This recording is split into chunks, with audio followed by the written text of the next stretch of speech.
اپنی آخرت کی تیاری بھی اسی طرح کرو جیسے دنیا کے امتحان کی تیاری کرتے ہو۔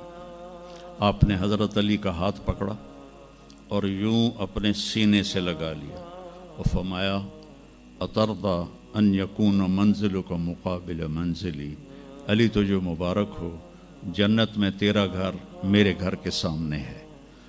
تو وہ رونے لگے۔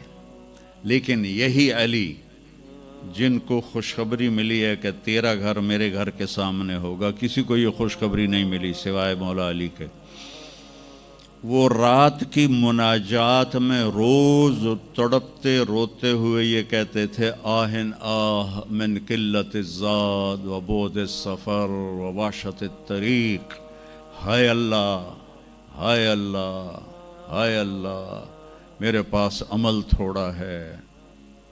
تھوڑے عمل والے کا گھر نبی کے گھر کے سامنے بنتا ہے؟ میرا عمل تھوڑا ہے، رستہ تنہا ہے، کبھی دیکھا نہیں اندیکھا ہے، یا اللہ پتہ نہیں میرا کیا بنے گا۔ یہ روز کی پکار اور مناجات تھی۔ اور پھر دنیا کو کہتے الیہ تغررتی، دنیا تو مجھے دھوکہ دیتی ہے، ہی ہاتھ غری غیری، چل دفعہ ہو جا کسی اور کو دھوکہ دے، میں بتتو کی ثلاثہ، میں تمہیں 3 طلاق دے چکا۔ تو جن لوگوں نے آخرت کو بنا لیا وہ کامیاب ہیں، اور جن لوگوں نے آخرت کو نہ بنایا تو وہ کچھ بچے ہڈ بلوں کی ویسی نام لے لیا ہے، سیر کے لیے گئے کشتی کی، تو وہ کہنے لگے ملاح سے چاچا تنو کیمسٹری آمدی؟ اس کہ پتر اج ہی نہ سنیا کی ہوندی ہے؟ اس کہ تینوں پتہ نہیں ایسی سپیریئر یونیورسٹی دے سپیریئر لڑکے آئیں، سانو ساری کیمسٹری دا پتہ ہے۔ دوسرے نے پوچھا چاچا تو فزکس پڑھی؟ کہ میرا بچہ میں تو اج ہی نہ سنے، ساری حیاتیہ بیڑی بائی ہے۔ کہ چاچا تیری ادھی زندگی چلی گئی، ادھی زندگی ختم ہو گئی، سانو ایک اسی سپیریئر دے سپیریئر بچے، ساڑا برائٹ فیوچر۔ اتنے چھک موج آئی تے کشتی ہوئی ڈاواں ڈول۔ اس کہ پترو ترنا سکھیا ہی نے،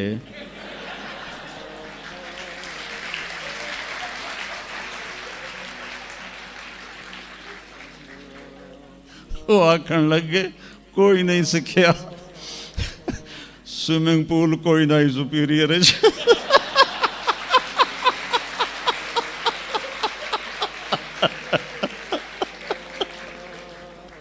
تو وہ ملا کہنے لگا پترو میری تو ادھی گئی تو تہاڈی ساری گئی۔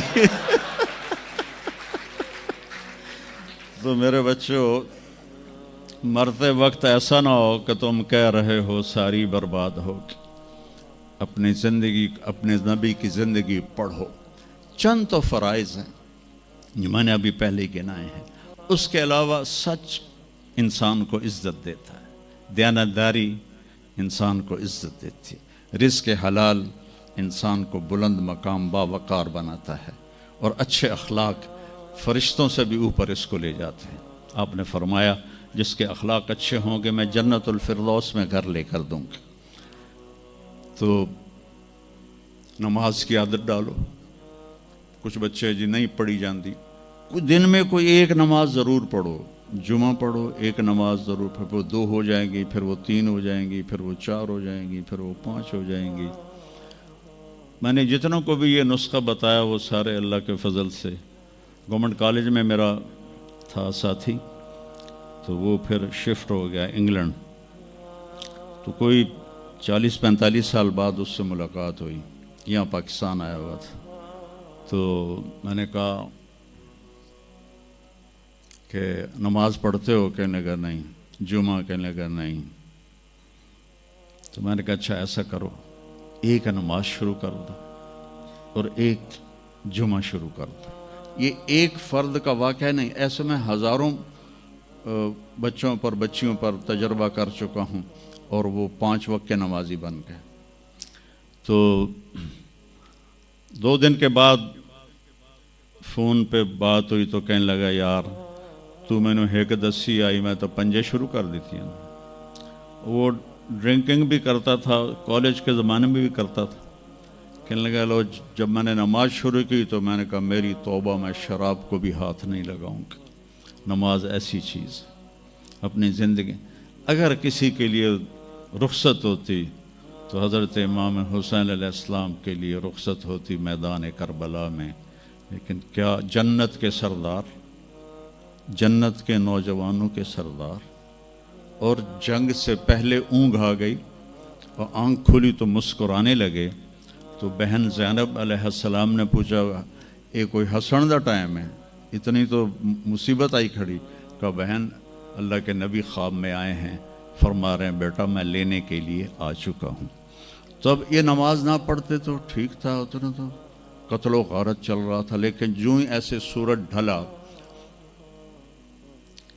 تو آپ نے زہیر تھے آپ کے رائٹ سائڈ پر جھنڈا اٹھانے والے, اور لیفٹ پر تھے حبیب, اور درمیان میں تھے عباس اپنے بھائی. تو آپ نے زہیر کو بلایا, کہا یہ شمر سے کہو تھوڑی دیر رک جاؤ میں نماز پڑھ لوں. تو زہیر نے شمر سے کہا, تو شمر نے کہا ہم جنگ نہیں روکیں گے, ہم سر اڑائیں گے. تو انہوں نے واپس آ کر کہا جی وہ انہوں نے جنگ روکنے سے انکار کر دیا ہے, اللہ کی قسم اب ان کے لیے کھلی اجازت تھی کہ یہ چھوڑ دیں اور سر کٹا دیں. لیکن آپ نے فرمایا سر کٹ سکتا ہے, نماز نہیں چھوٹ سکتی. آپ نے کہا آدھے لڑو آدھے نماز پڑھو. تو آدھوں کو جنگ پہ لگایا, آدھوں نے نماز پڑھی. پھر ان آدھوں کو جنگ پہ لگایا اور جو جنگ پر تھے ان کو نماز پڑھوائی. سب کو ظہر کی نماز پڑھوائی, اور عصر سے پہلے سب کے سر کٹ کے نیزوں پہ چڑھ چکے تھے. وہاں 1445 سال میں ایک واقعہ ہے جہاں نماز کی رخصت نظر آتی ہے, لیکن میرے نبی کے نواسے نے ایک مثال قائم کی, پوری امت کو ایک پیغام دیا کہ زیر خنجر بھی یہ پیغام سنایا ہم نے, نماز نہ چھوڑو. کبھی قضا ہو جائے تو رات کو سونے سے پہلے قضا دے کے سویا کرو.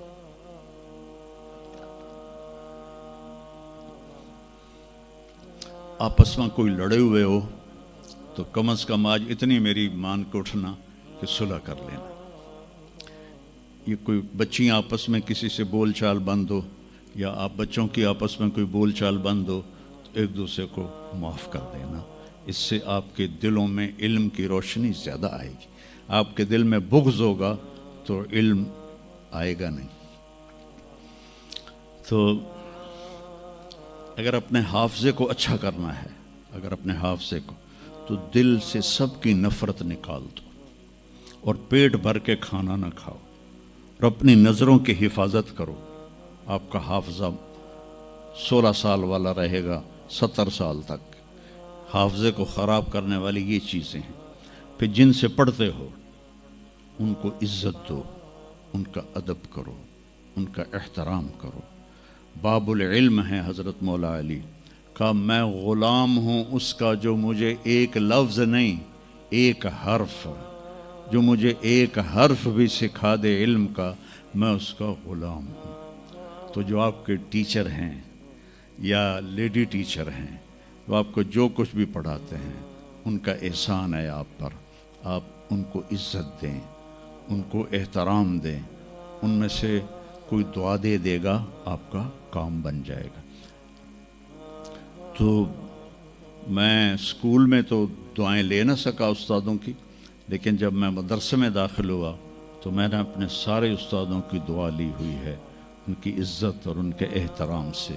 تو چونکہ آج کل بہت زیادہ آزاد ماحول ہو گیا ہے, تو وہ اپنے ٹیچر کو ایزی لیتے ہیں کہ کوئی ان کی بے عزتی کر دے, کوئی ان کے آگے بگڑ جائے تو اس کو برا نہیں سمجھا جاتا. لیکن بیٹا کتاب ایک ذریعہ ہے, علم آسمان سے آتا ہے, اور اس کے میں ذریعہ استاد ہوتا ہے.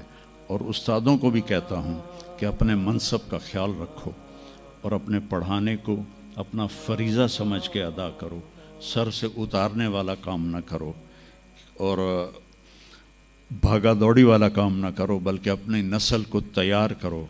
جس دن ہم اپنا علم یہیں سے حاصل کریں گے اور باہر یورپ جانے کی بجائے اپنے ملک میں ہمیں اپنا علم ملے گا تو پھر ہماری عزت کا دور شروع ہو جائے گا۔ جب تک ہم علم میں غیروں کے محتاج ہیں تو ہم انہی کے محتاج رہیں گے۔ تو یہ چند ایک باتیں آپ کی خدمت میں ہیں، اور جب آپ کو چھٹیاں ہوں تو تبلیغ میں کچھ وقت ضرور لگائیں، اس سے آپ کو فائدہ ہوگا۔